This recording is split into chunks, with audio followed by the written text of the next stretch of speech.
दिदीहरूले दाइहरूले हेल्प गरिदिए म कति खुसी हुन्थेँ भन्ने सोच्थ्यौँ तर गर्नुभयो दिदीले लास्टै हेल्प गर्नुभयो मलाई थाहा छ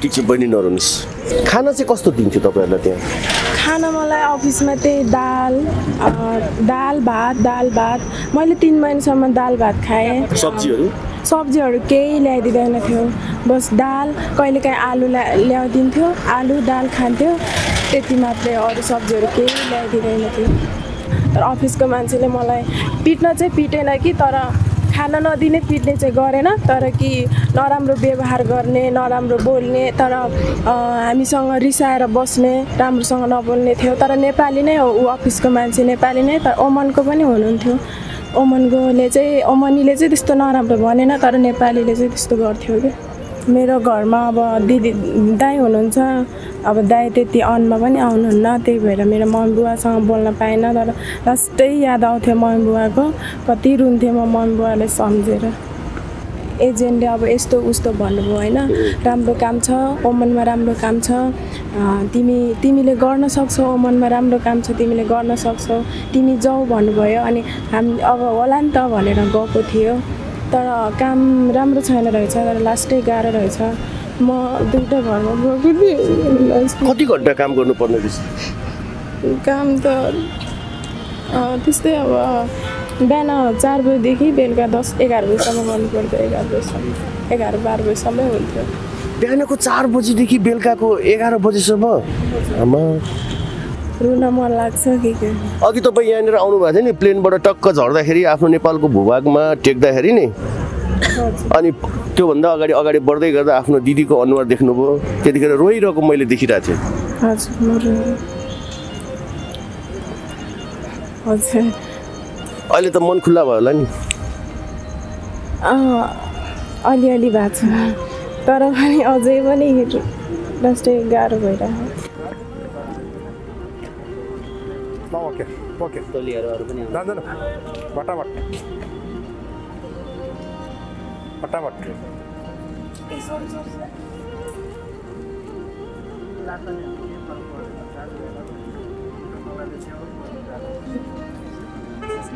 तपाईहरु तिनैजनालाई एकैचोटी स्वागत छ नमस्कार धन्यवाद नमस्ते आजको विषय विशाल सर उहाँलाई कसरी रेस्क्यु गर्नुभयो यही विषयबाट जाउँ पहिला है त आजको विषय अब रेस्क्युकै हो अब हामीले निरन्तर रेस्क्यु गरिरहेछौँ होइन अब ओमनदेखि कुवेतदेखि साउदी कतार हरेक ठाउँबाट हामी रेस्क्यु गरिरहेछौँ चेलीबेटी दाजुभाइ दिदीबहिनीहरूलाई अब विशेष चाहिँ बहिनीको समस्या यहाँबाट गएको 1 हप्तादेखि नै समस्या रहेछ काम गर्न नसक्ने बिरामी भएछ जाने बित्तिकै बिचरा बहिनी बिरामी भइसकेपछि उहाँले चाहिँ निरन्तर मलाई नेपाल झिकाइदिनुहोस् म काम गर्न सकिनँ भन्ने खालको कुराहरू भइसकेपछि अब उहाँहरूको भनेअनुसार अलिकति कसैले नसुनिदिएको जस्तो कुराहरू आइसकेपछि गएको 3 महिना होइन 3 महिना भइसकेको रहेछ बहिनी 3 महिनापछि चाहिँ उहाँहरूको आफ्नो आफन्त हामीले योभन्दा 3-4 महिना 5-6 महिना अगाडि पनि निकालेका थियौँ हाम्रै चेलीबेटी फेरि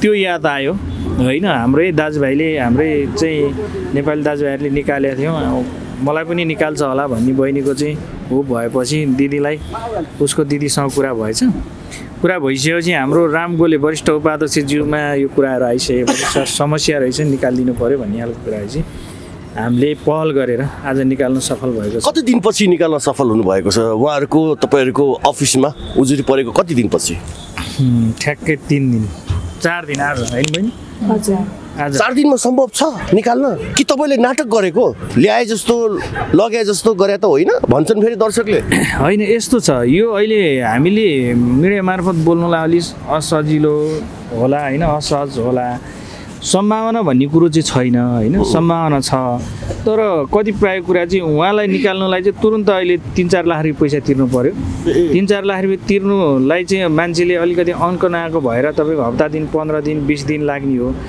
के गर्दो रहेछ भने हामीले बुझ्दाखेरि चाहिँ बहिनीलाई निकाल्नु पर्यो नि बहिनीको ठाउँमा चाहिँ अरू भर्ना गर्नुपर्ने रहेछ अब त्यो हेरेर भगो भएर उसको एक प्रकारले हो नि बकरीको बका बकरीको है त्यो हिसाबले रहेछ अब हामीले चाहिँ के गर्छौँ भने हाम्रो यो चाहिँ अब एमबिसीमा पहल गर्छौँ हामीले। जसरी पनि उहाँको घरहरू पत्ता लगाएर चाहिँ एमबिसी मार्फत हामीले चाहिँ पहल गर्न सक्यो भने चाहिँ अलि चाँडो हुन्छ। यो चाहिँ जतिसक्दो चाँडो, अझ ढिलो भएको हो, उहाँको टिकट नपाएर उहाँ हिजै आइसक्थ्यो। उहाँको चाहिँ जुन पठाउने एजेन्टले, जुन बहिनीले भन्यो उहाँहरूले सुन्नु भएन।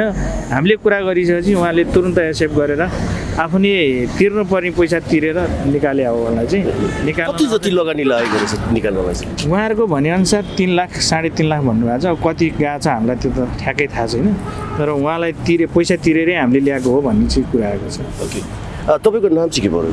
मेरो अस्मिता पाखरिन। तपाईँको? बिमला पाखरिन। गाउँ चाहिँ कहाँ हो तपाईँको? मेरो गाउँ हेटौँडा मकवानपुर। मकवानपुर हजुर। दुबई जानुभएको थियो? मस्कट। ओमान गएको थिएँ। ओमान के को लागि जानुभएको? म घरको कामको लागि गएको थिएँ। भिजिट भिसामै भनेर जानुभयो? हजुर हजुर हजुर। अनि भिजिट भिसामा त घुम्न जाने हो, काम गर्न त जाने होइन होला होइन? हजुर त्यो त हो। तपाईँलाई पहिला थाहा थिएन भिजिट भिसामा जाँदाखेरि यस्तो समस्या हुन सक्छ भनेर? थाहा त थियो कि, तर पनि फेरि अब एजेन्टले अब यस्तो उस्तो भन्नुभयो होइन। राम्रो काम छ ओमनमा, राम्रो काम छ, तिमीले गर्न सक्छौ, ओमनमा राम्रो काम छ, तिमीले गर्न सक्छौ, तिमी जाऊ भन्नुभयो। अनि हामी अब होला नि त भनेर गएको थियो, तर काम राम्रो छैन रहेछ, तर लास्टै गाह्रो रहेछ। म 2टा घरमा गएको थिएँ। कति घन्टा काम गर्नुपर्ने रहेछ? काम त त्यस्तै अब बिहान 4 बजीदेखि बेलुका 10-11 बजीसम्म गर्नु पर्थ्यो। 11 बजीसम्म, 11-12 बजीसम्मै हुन्थ्यो। बिहानको 4 बजीदेखि बेलुकाको 11 बजीसम्म? आमा, लास्टै गाह्रो थियो। अब म फेरि अफिसको मान्छेहरू पनि कस्तो नहुने होइन, राम्रो व्यवहार नगर्ने। म चाहिँ अब म चाहिँ काम गर्न गाह्रो भएर म रिटर्न आएको थियो। तर अफिसको मान्छेले मलाई पिट्न चाहिँ पिटेन कि, तर खाना नदिने पिट्ने चाहिँ गरेन, तर कि नराम्रो व्यवहार गर्ने, नराम्रो बोल्ने, तर हामीसँग रिसाएर बस्ने, राम्रोसँग नबोल्ने थियो। तर नेपाली नै हो ऊ, अफिसको मान्छे नेपाली नै, तर ओमनको पनि हुनुहुन्थ्यो। ओमनीले चाहिँ त्यस्तो नराम्रो भनेन, तर नेपालीले चाहिँ त्यस्तो गर्थ्यो कि। घरमा चाहिँ को हुनुहुन्छ? मेरो घरमा बुबा, मम्मी, दाइ, भाउजू, म, दिदीहरू हुनुहुन्छ। दिदीहरू अन्त्य बिहे गरेर जानु भइसक्यो। फेरि विदेश जानुहुन्छ अब? अब थाहा छैन जान्छु कि जाँदिनँ। यत्रो दुःख पाएर आउनु भएको छ, त्यत्रो लगानी पनि भएको छ भन्ने कुरा सुनियो होइन, दुःख लाग्यो हामीलाई पनि सुन्दाखेरि। खाना चाहिँ कस्तो दिन्थ्यो तपाईँहरूलाई त्यहाँ? खाना मलाई अफिसमा त्यही दाल भात। मैले 3 महिनासम्म दाल भात खाएँ। सब्जीहरू केही ल्याइदिँदैन थियो, बस दाल, कहिलेकाहीँ आलु ल्याइदिन्थ्यो, आलु दाल खान्थ्यो, त्यति मात्रै, अरू सब्जीहरू केही ल्याइदिँदैन थियो। अब बुवा आमाले के भन्नुभएको छ यतिखेर तपाईँलाई? जसरी अब भन्नु न, उहाँ लगेर तपाईँलाई यत्रो यातना दियो, के भन्नुहुन्छ बुवा आमा? बुवा आमाले त के भन्नु ल, अब बुवा आमा त बुढाबुढी हुनु भइसक्यो, अब के भन्नु र होइन। छोरी अब राम्रो काम पाए, राम्रो काम गरोस् भन्ने उनीहरू अब बाबा मम्मीको सोच हुन्छ, तर राम्रो काम पाएन, यस्तो भयो। तपाईँ जाँदाखेरि कति लगानी गरेर जानुभएको थियो? म जाँदाखेरि लाग्यो कि लागेन पैसा? पैसा लागेन। तर तपाईँलाई झुटो आश्वासन दिएर होइन, अब पैसा धेरै कमाइ हुन्छ भनी भनेका रहेछन् है एजेन्टले। पैसा पनि नलिकन उहाँहरूले नै लगानी गरेर पठाइदिनु भएछ। उहाँ लगेर तपाईँलाई खानेकुरादेखि लिएर हरेक कुरामा तनाव, टेन्सन त्यत्तिकै भयो। तपाईँलाई मात्रै नभएर घर परिवारलाई पनि त्यत्रो टेन्सन भयो। जसले तपाईँलाई आजको दिनसम्म पुर्यायो, के भन्न चाहनुहुन्छ यदि उहाँले यो भिडियो हेरिराख्नु भएको छ भने? यो भिडियो हेरिराख्नु भएको सम्पूर्णले म भन्न चाहन्छु कि घरको काममा चाहिँ कोही पनि नजानु होला। जानुभए पनि यसो बुझेर, राम्रोसँग बुझेर कस्तो छ के छ राम्रो गरेर मात्रै जानु होला, नत्र नजानु होला भन्न चाहन्छु। बहिनीको कुरा त सुनिहाल्नुभयो, कहिले थाहा पाउनुभयो तपाईँको बहिनीलाई यो अवस्थासम्म पुर्याइएको रहेछ भने? कहिले थाहा पाउनुभयो? मैले थाहा पाएको चाहिँ 1 महिना अगाडि नै थाहा पाएको हो। अनि अब मलाई यता रेस्क्यु टिमले उद्धार गर्नुहुन्छ भनेर थाहा थिएन नि त। पहिला मेरो यहाँको दिदी पनि यहीँबाट उद्धार गर्नुभएको रहेछ। 5-6 महिना अगाडि आउनु। हजुर 5-6 महिना अगाडि। अनि एकजना बहिनीले भन्नुभयो त्यहाँ रेस्क्यु टिममा जानुभयो भने हजुर के अरे तुरुन्तै उद्धार गरिदिनुहुन्छ भन्नुभयो। अनि त्यही भएर उहाँहरूले साँच्चै नै गरिदिनुहुन्छ होला, हेल्प गरिदिनुहुन्छ होला भनेर हामी पनि खोज्दै आयो नि त्यो वैदेशिक श्रमिक रोजगार सङ्घमा। अनि आएर अनि यस्तो निवेदनहरू दिनुपर्छ, के भयो बहिनीलाई कति महिनादेखि यस्तो भयो भन्नुभयो। अनि मैले त्यही अनुसारले बहिनीलाई यति महिना भयो गएको अनि काम पनि छैन, काम भए पनि लास्टै गाह्रो गर्नै नसक्ने, उनीहरूलाई 1 महिनादेखि भनेको उद्धार गर्नै नसक्ने। त्यही भएर मैले बहिनीलाई अब चाहिँ हजुरहरूले उद्धार गरिदिन सक्नुहुन्छ भने गरिदिनु पर्यो भनेर मैले उहाँहरूले कुरा राखेँ। अनि त्यसो भए बहिनीको नाम अब यताउति सोध्नुभयो नि त, बहिनीलाई के भयो, कसरी गयो, कहाँबाट गयो, कुन एजेन्टबाट गयो, अब नेपालको अनुमति बिना गयो कि यत्तिकै गयो भन्नुभयो होइन। अब घरको काममा जाने मान्छे त अनुमति बिना जाँदैन, श्रमहरू गरेर गएन। अनि त्यही भएर तल गएर दुःख पाएछ। अनि मैले एजेन्ट दिदीलाई पनि फोन गरेँ, लाग्दै लागेन के, उठाउनु पनि भएन, लाग्दै लागेन पनि। अनि के अरे मेरो बहिनीलाई यसै गाह्रो भइरहेछ। अब 3 महिना भइसक्यो, मैले भनेको चाहिँ 1 महिना भइसक्यो। त्योभन्दा पछाडि 2 महिनासम्म त केही नबोलेर बसेको कि सायद अब राम्रै अझसम्म काम राम्रो पाउँछ होला, एउटा न एउटा घरमा त अलि सजिलै पाउँछ होला भनेको त बहिनीले सुनाएँ कि घरमा त लास्टै गाह्रो हुँदो रहेछ दिदी, एउटै घरमा 20-25वटा रुम हुँदो रहेछ, मैले कसरी गर्न सक्नु। अब म पहिला चाहिँ बहिनीले नेपालमा केही कामहरू गर्नु भएको थियो कि थिएन? नेपालमा केही पढिरहेको थियो, पढेर 5 महिनापछि पासपोर्ट बनाएर अब उनीहरू दिदी बहिनी 3 जना गएको हो। अब बेजेन्टले पनि राम्रै छ, यस्तो ओमनमा काम सजिलै छ, पैसा पनि राम्रो हुन्छ भनेर अब ललाई फकै गरेर पठाएको रहेछ कि। अनि त्यस्तो अब लोभ लालच देखाएपछि त हुन्छ कि अरे मेरो पनि सपना हो, पुरा हुन्छ कि, अब बुढाबुढी भएको बाउआमालाई अब यसाउदी हेल्प हुन्छ कि, सहयोग हुन्छ कि भनेर अब गयो बिचरा। लास्टमा आएर यसरी दुःख पाएर आउनुपर्दा मलाई लास्टै दुःख लाग्यो। तपाईँको बहिनीलाई जसले यो अवस्थामा पुर्यायो, यतिखेर मानिलिनुहोस् त्यो व्यक्ति भनौँ अथवा एजेन्ट यहाँ तपाईँको छेउमा भयो भने के गर्नुहुन्छ? अब छेउमा हुनुभयो भने त अब के भन्नु होइन, अब निकालिदिनु भएको मैले भने अब सजिलोसँग उहाँलाई निकाल्नु भएन होइन। अब रेस्क्यु टिमसँग मिलेर गएर उहाँलाई अब समातेर के अरे निकाल्न भन्दाखेरि चाहिँ उहाँले छिटो नै निकाल्नु भयो। त्यो राम्रो उहाँले राम्रो काम गर्नुभयो, त्यसको लागि धन्यवाद होइन। अब हामीले पनि त नराम्रो गरेर उसलाई कुटपिट गरेर एजेन्ट भनेर थर्काएर यस्तोमा लगेर गरेन, हामीले पनि सरसल्लाहले नै दिदी यस्तो भइरहेछ, यसरी झिकाउनु पर्यो हाम्रो मान्छे भनेर भन्दाखेरि ल मेरै गल्ती हो, म झिकाउँछु, ऊ सानै उमेरको मान्छे हो, के अरे मैले पठाएको हो, म झिकाउँछु भनेर भन्नुभएको। तपाईँको आफ्नो बहिनी, यति सानो बहिनी विदेशमा गएर यो अवस्थामा पुग्दाखेरि रुन मन लागेन कहिलेकाहीँ? रुन मन मात्रै होइन, म अघि अलिकति मेरो पावर अलिक धेरै भएर मात्रै ढल्न नसके हो, कति धेरै पीडा भएको छ त त्यो। अब आफ्नो मान्छे तपाईँ झन्डै बियोस हुनुभएको हो त्यहाँ अघि तपाईँ त्यो अवस्थामा चाहिँ? साँच्ची हो, अब आफ्नो बहिनी भनेको त उसले पछि हेरे पनि नहेरे पनि आफूले सक्ने दुःख गरेको, उसलाई पहल गर्न धेरै दुःख गरेको छु नि त मैले। तपाईँ फेरि त्यहाँनिर बियोस भएको भएदेखि तपाईँको बहिनीलाई फेरि कसले सम्हाल्नुहुन्थ्यो? अब कसले सम्हाल्थ्यो, दुइटै बियोस हुन्थ्यो नि। तपाईँको बहिनी 40 घन्टासम्म खानै नखाएर, म खानै नखाएको। ठिक छ, आँसु पुस्दिनु बहिनीको, तपाईँको बहिनी बिराख्नु भएको छ, ल पुस्दिनु आँसु पुस्दिनु। बहिनी रुनु भयो हो, चित्त दुख्या हो, के छ त अनि? कस्तो लाग्यो त ओमन, कस्तो लाग्यो हेर्दाखेरि? नेपाल राम्रो लाग्यो कि ओमन राम्रो लाग्यो कि के छ? नै, मलाई ओमन राम्रो लागेन। नेपाल राम्रो लाग्यो? आफ्नो ठाउँ राम्रो लागिहाल्छ नि हो। नेपालमा चाहिँ को एकदम धेरै मनपर्छ आफूलाई? मम्मी ड्याडी हो अथवा भने के को मनपर्छ? मलाई सबै मनपर्छ, मम्मी ड्याडी, आफ्नो दिदी दाइ। अनि मम्मी ड्याडी सबै मन पराउने मान्छेले रुँदाखेरि कति नराम्रो देखिएको के? अब रुन मन लाग्छ कि अघि तपाईँ यहाँनिर आउनुभएको थियो नि, प्लेनबाट टक्क झर्दाखेरि आफ्नो नेपालको भूभागमा टेक्दाखेरि नि अनि त्योभन्दा अगाडि बढ्दै गर्दा आफ्नो दिदीको अनुहार देख्नुभयो त्यतिखेर रोइरहेको मैले देखिरहेको थिएँ हजुर अहिले त मन खुल्ला भयो होला नि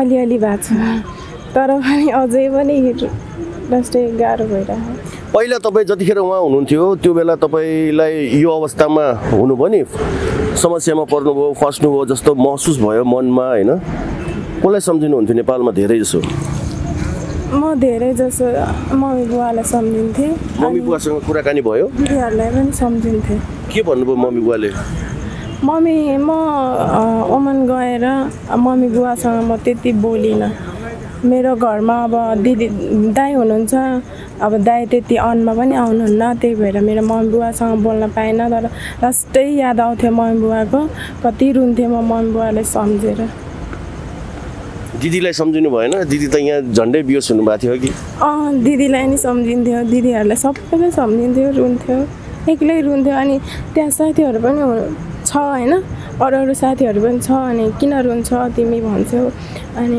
घरको याद आउँछ अब घर जान मन लाग्छ घरको याद आउँछ अब बुवा मम्मीको दिदीहरूको दाइहरूको याद आउँछ दिदीहरूले दाइहरूले हेल्प गरिदिए म कति खुसी हुन्थेँ भन्ने सोच्थ्यो तर गर्नुभयो दिदीले लास्टै हेल्प गर्नुभयो मलाई थाहा छ ठिक छ बहिनी नरुनुहोस् विशाल सर तपाईँ रुन थाल्नुभयो यस्तो होइन एउटा नेपाली चेलीबेटीहरू होइन अलिकति यता आइदिनु विशाल सर अलिक यतापट्टि चाहिँ आइदिनु अलिकति बहिनी भावुक हुनु तपाईँ चाहिँ उताबाट घुमेर आइदिनु बहिनी अलिकति उता जानु त के भन्नुहुन्छ यतिखेर रोइराख्नु भएको छ उहाँ पनि होइन अब चेलीबेटी रोएको कसले चाहिँ हेर्नु सक्छ र होइन अब आफ्नो होस् अर्काको होस् होइन नेपाली चेलीबेटी हो होइन अलिक दुःख लाग्छ हाम्रो चेलीबेटीहरू यसरी रुनुपर्ने कराउनु पर्ने अर्काको देशमा गएर यो कमजोरी कसको खास हो चेलीबेटीहरू रुनुपर्ने होइन विदेशमा गएर बेचिनुपर्ने विदेशमा गएर होइन यत्रो ठुलो समस्यामा फस्नुपर्ने समस्या यो कसले क्रिएसन गरे हो खास यसको त खास भन्नुपर्दाखेरि अब व्यवस्थापन नभएपछि यो अवस्था आएको हो यो व्यवस्थापन कसले गर्नुपर्ने भन्दा नेपाल सरकारलाई मात्रै दोष नदिउँ होइन हामी आफै पनि त अलिकति आफू स्ट्रङ बन्नु सकेका छैन जस्तै बहिनी बाहिर जानुपर्ने बाध्यता आफैमा सिर्जना भयो कि जस्तै घरमा बुवा मम्मी हुनुहुन्छ परिवार हुनुहुन्छ अनि किसान खेती पनि गरेर चाहिँ जिउनु सकिन्छ कतिपय मान्छे हो भने अब विदेशै गएर सबै कुराहरू कमाएर सबै कुराहरू गर्छु भन्ने त अब नहोला सबै विदेश पनि गएको छैन नेपालमै छ तिमी विदेश गयो कि छैन नि जस्तै बहिनी यहीँ हुनुहुन्छ अब उहाँलाई चाहिँ के छ भने पढ्दै यो अब व्यवस्थापन नभएरै चाहिँ अब बाध्यतामा परेर हाम्रो नेपाली चेलीबेटीहरू दाजुभाइहरू विदेश जानु परेको छ होइन यतिखेर दिदी पनि रोइराख्नु भएको छ दिदीको लागि के ल्याइदिनु भएको छ बाहिरबाट मैले केही ल्याएन मसँग पैसै छैन कहाँबाट ल्याउनु त त्यही पनि त आफ्नो शरीर होइन जे भयो पैसा भनेको कुरो पछि पनि बाँच्यो भने कमाइन्छ नि होइन हजुर त्यही हो अब शरीर एउटा आइयो सास एउटा आइयो भनौँ न पैसा चाहिँ केही पनि छैन तपाईँ जाँदाखेरि डाइरेक्ट ओमन जानुभएको हो कि अन्त कतै प्लेनलाई चाहिँ त्यहाँ रोकेर गइएको के हो म यहाँबाट अलिकति यता फर्किदिनु होला म यहाँबाट दुबईमा गएँ दुबईमा वेटिङ थियो अनि दुबईबाट फेरि म के अरे ओमनमा गएको आज आउँदाको प्लेन पनि त्यही थियो होइन हजुर आज पनि त्यस्तै हो यतिखेर मम्मी र ड्याडीले हेरिराख्नु भएको छ तपाईँको होइन मानिलिनु तपाईँ कहिले जानुहुन्छ मकवानपुर अब म अब जान्छु 2-3 दिनमा 2-3 दिनमा तपाईँ घर पुग्नुभन्दा सम्भवतः पहिला यो भिडियो नै पुगिसक्नेछ होइन तपाईँको मम्मी बाबाले यो भिडियो हेरिराख्नु भएको छ भने के भन्नुहुन्छ क्यामेरामै हेरेर भनिदिनु होला हामीले खुसीको खबर तपाईँ पुग्नुभन्दा पहिल्यै पुऱ्याइसक्छौँ मम्मी बुवालाई अब के भन्न चाहन्छु भने म आइसक्यो म सुरक्षित आएँ अब मम्मी बुवा चिन्ता नगर्नु भन्न चाहन्छु जे होस् तपाईँको छोरी राम्रोसँग आएको छ चिन्ता नलिनु भन्न चाहन्छु बुवाले चाहिँ के गर्नुहुन्थ्यो पहिला काम बुवाले केही गर्नुहुन्न बुढिसकाल लाग्नु भइसक्यो बुवा दाइहरूले दाइ चाहिँ ड्राइभिङ गर्नुहुन्थ्यो ड्राइभिङ गर्नुहुन्छ हजुर कतिसम्म पढाइ गर्नुभयो तपाईँले? मैले 10 मा छोडेको। 10 मा छोड्नु। हजुर। फेरि पढ्दाखेरि के होला त? अब मान्छे त 50-60 वर्ष पुगे पनि पढ्न सकिन्छ भन्छन् अहिले नेपालको हैन समय अनुसार। हजुर। तपाईँको त के नै भएको छ र उमेर अहिले? हजुर हजुर। पढ्यो भने त हुन्छ। पढ्यो भने त हुन्छ है। हजुर। कि पढाइ गर्ने हो त मम्मी बुवालाई भनेर गएर ल मलाई एडमिसन गरिदिनुहोस् म फेरि पढ्छु भन्ने पो हो कि? अब त्यो त हेर्नुपर्छ, अब मम्मी बुवालाई भन्नुपर्छ पढ्न।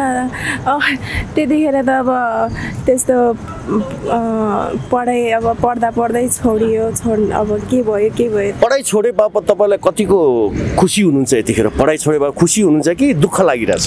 नै खुसी छैन। खुसी हुनुहुन्न। तपाईँ विदेश जानुभयो के को लागि जानुभयो खास? पैसा कमाउनु त होला है?